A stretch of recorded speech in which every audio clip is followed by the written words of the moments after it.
It goes back to when I was a kid, and I literally was like 18 years old when I saw a Music Man StingRay, and it was a blonde StingRay with a black pick guard. It was at a pawn shop, and it was $300. And I wanted it so bad, and I like scraped up the money, and I got it. That bass became the bass that I used to record the first Rage record, and it was a big part of my life.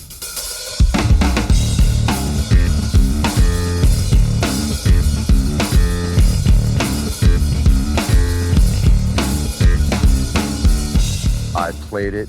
I made changes according to destruction that happened to it. I put wooden dowels in where all the screw holes were, and the thing was just beat, but it was a Music Man StingRay, and it had the pickup, and it was the sound, and had the electronics, and yeah, it was a huge part of my life.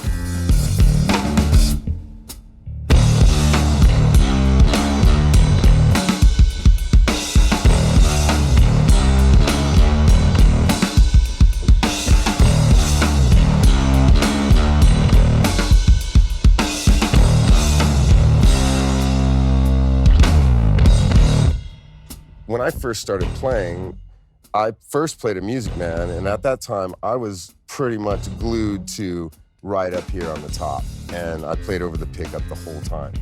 But I've grown to learn to play in different ways, and my hand is more comfortable sometimes being like that or in here, and I play mainly in this area now. When I played the Music Man, everything was okay, although I wanted to get up here, so I put this little plastic bar here that I called the curb, which was just a little piece of plastic that I glued onto the pick guard or screwed in, and I would anchor down on that. And I felt it was necessary for me to be able to move around and be where I wanted to be and not feel like I was locked into any one spot. But it wasn't anything like what we're seeing here, which is the most high-tech version of a ramp and the most comfortable place I've ever put my hand on a bass guitar. We all kind of set our pickups in different ways, and you know, but it's never going to be exactly flat. Sometimes your pickup is close to that, but it's never exactly that. These are adjustable, like in each corner and up at the top, so you can match every angle of the pickup, and yo, I'm blown away by that.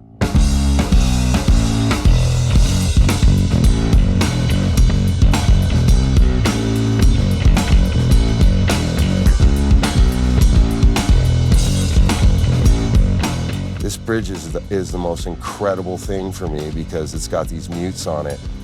And the mutes, as someone who enjoys playing with distorted bass, in layman's terms, these mutes eliminate all the noise that you don't want to hear, as far as I'm concerned. There's certain noises that I like with distorted bass. There's certain noises that I don't like. These mutes get rid of those ones that I don't like. It's the only bridge that does that.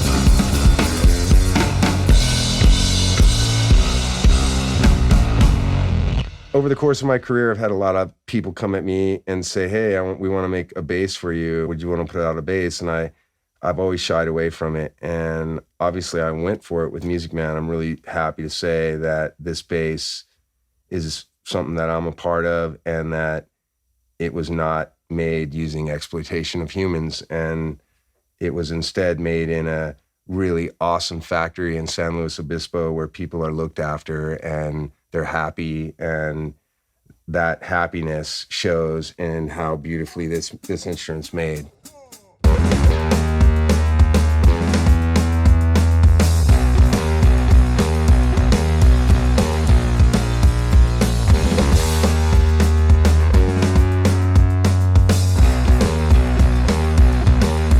I grew up in California, lived in Orange County when I was a kid, and moved to Los Angeles shortly thereafter when I was a young adult. I'm proud of California. I like California, it's cool. And I like that Music Man is from California and Ernie Ball is from California, and it all feels good. This instrument was made in California, you know, it's made by my neighbors, and my neighbors are cool.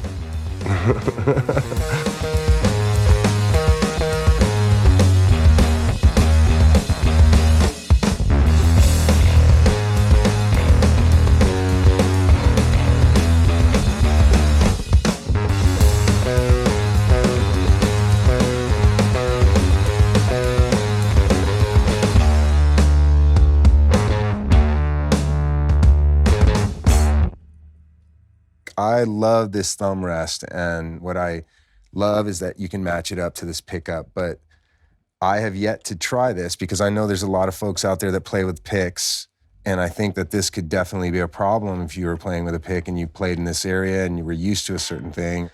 But it's got these 4 screws on it that you can wind down, and I'm gonna do this right now. So I have now wound that thing down to where if you were playing with a pick, it would be not a problem. Boom, flat to the pick guard. That is so sick right there. So hey man, you want an OG Music Man StingRay? Now you got it, man. It's just, that is so sick right there.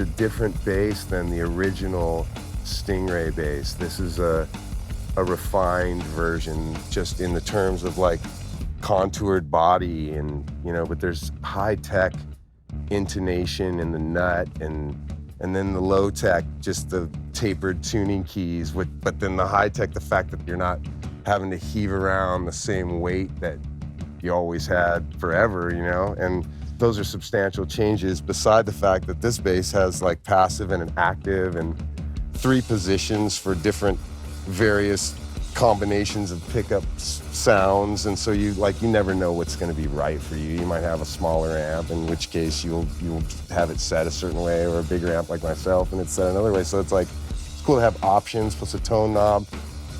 It's a dope bass, man. I think this is the dopest bass that you can get. I really do.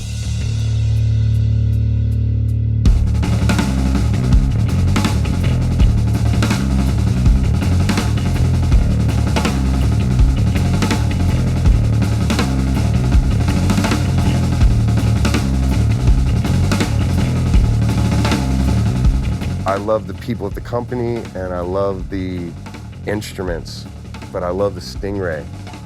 I love the StingRay, that's why I'm here, and I am psyched to continue to like push the parameters of what this bass can sound like.